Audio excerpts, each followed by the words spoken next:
मुंबईमध्ये सुद्धा उपनगरात सुद्धा अगदी जोरदार पाऊस पडतोय। सकाळच्या पावसाने मुंबईकरांची पुन्हा एकदा तारांबळ उडवली। नवी मुंबई, ठाणे, कल्याण, डोंबिवलीमध्ये पावसाचा जोर कायम आहे आणि अनेक ठिकाणी सखल भागात पाणी सुद्धा साचलंय। याच साचलेल्या पाण्यातून सगळ्यांना प्रवास करावा लागतो। प्रतिनिधी निखिल चव्हाण यांच्याकडून अपडेट्स घेऊया। निखिल, काय नेमकी परिस्थिती आहे मुंबई आणि उपनगरात? रिद्धी, अतिशय मुसळधार पाऊस मुंबई आणि उपनगरात आता सुरू झालेला आहे। आपण दादर परिसरामध्ये आहोत आणि गांधी मार्केट या परिसरात आता पाणी देखील साचण्यास सुरुवात झालेली आहे। या ठिकाणी आहेत ते सकाळच्या सुमारास नागरिकांना मात्र या पाण्यातून पायपीट ती करावी लागते। आपण पाहू शकतो ही दृश्य अत्यंत गुडघाभर पाणी आता भरत आलेलं आहे। महानगरपालिकेच्या वतीने सेक्शन पंपच्या सहाय्याने हे पाणी काढण्यास सुरुवात केलेली आहे, परंतु पाण्याचा निचरा काही होत नाहीये, कारण मोठ्या प्रमाणात मुसळधार पाऊस हा मुंबई आणि उपनगरात पाहायला मिळतो। ही दृश्य आपण पाहू शकतो, अक्षरशः गाडीचं पूर्ण चाक आहे हे या पाण्यामध्ये जात आहे।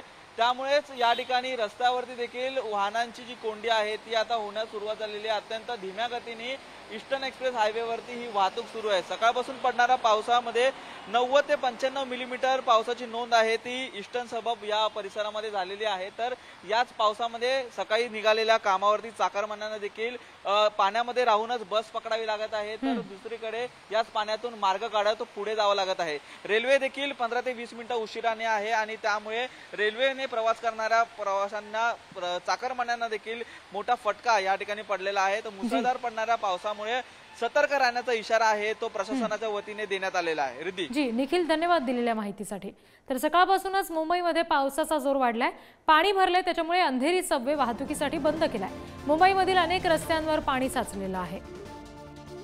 अंधेरी सबवेची ही दृश्य आपण बघतोय। सखल भाग आहे प्रचंड हा, त्याच्यामुळे तिथे नेहमीच पाणी साचतं आणि आता सुद्धा ही सकाळची दृश्य आपण बघतोय। तर मुंबईमध्ये मुसळधार पावसाचा लोकल सेवेला फटका बसतोय। मध्य रेल्वेच्या लोकल 15 ते 20 मिनिटं उशिराने धावतात। पश्चिम रेल्वे मार्गावरच्या लोकल सुद्धा 5 ते 10 मिनिटं उशिराने धावतात। हार्बर मार्गावरच्या गाड्या सुद्धा 5 मिनिटं उशिराने धावतात।